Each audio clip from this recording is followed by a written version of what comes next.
let's wrap up Dreamworks-uary with Madagascar 3, the third and presumably last in the Madagascar movies. And I have to say, this seems like a series of movies that just keeps getting better and better. The first one was funny, the second one was really funny, the third one is just constantly hilarious. Except when it needs to be heartfelt and sentimental, and it does that very, very well.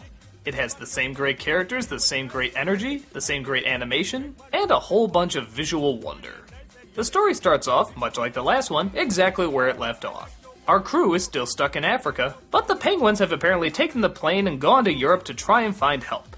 But it seems they've been taking too long, so the animals decide to take matters into their own hands and just go to Europe themselves.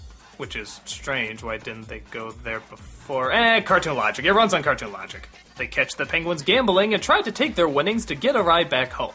But the police is called on them and a fearsome creature named Le Capitaine Dubois is on a quest to add the missing part of her collection, a lion.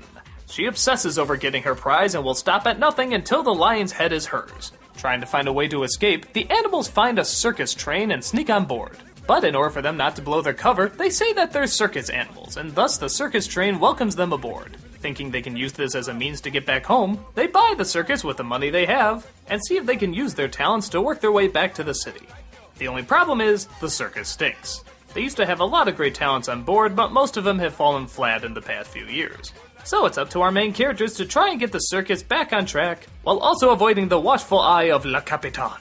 Not only did this movie have the most laughs, but I think it also had the most funny characters. That's Frances McDermott as Le Capitaine, and honestly, you can never tell. She just gets lost in the role and you're too busy laughing at her in order to figure out that it's actually her playing it. Get back, you fool! Your cheap cologne is obscuring the animal muscle!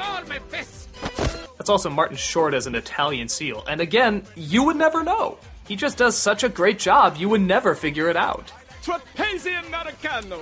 Hey, I have a great idea! Maybe you come up with a storoma! If Italians are just playing around. The rest of the actors, once again, just do great in reprising these roles and being incredibly entertaining and giving great deliveries. And once again, they do great in balancing out the heartfelt moments as well. Including a circus performer that used to be the top of the world but has since then become afraid, even terrified of letting people down with his stunts that he doesn't think can work anymore. Now, it's true the story does work its way, I guess, into the inevitable liar reveal plot, which a lot of you know I really despise. But A, they don't focus on it very long, and B, in this story, it sort of works. There's a very surprising yet genuine twist when they get back to their home. And taking into account everything they've gone through in the other movies, you'd almost swear this was planned. Like they knew they were going to do this from the start. Now, the only other element that might be a little distracting is this movie was shot in 3D, and while it's not as bad as other 3D films that like to show off their technology, this one definitely does get some weird shots at times. Not quite to the point where it's distracting, but you can definitely kind of take notice. But in other scenes, it's so visually interesting and incredibly colorful, you don't mind. The actual performance of the circus when they get it perfected is just wonderful to look at. It's imaginative, it's musical, it's upbeat, it's energetic. I hadn't quite seen anything like that in the other two Madagascar films, and that's one of the reasons I think this one's the best. But that's not the only reason. The characters still work great off each other, it has a great villain, it has great side characters, it has good drama, it has good comedy, it has good visuals, it has funny subplots. Everything about it just seems to work out perfectly. I really do hope they stop here because I don't think they could top it after this. It seemed like every film was getting closer and closer to that wild yet really imaginative comedy. And here, I think it's perfected, while also having some characters you really do care about and you want to see them get through their predicament. Films like these make me really happy that I did Dreamworks-uary, because honestly, I probably wouldn't have seen them. It shows you that a series of films you think is just getting worse and worse, sometimes it turns out it's just getting better and better.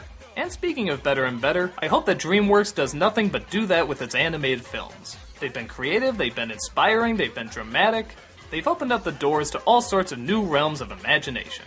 It's been great reviewing them, and all I can say is, I hope to see more great products in the future.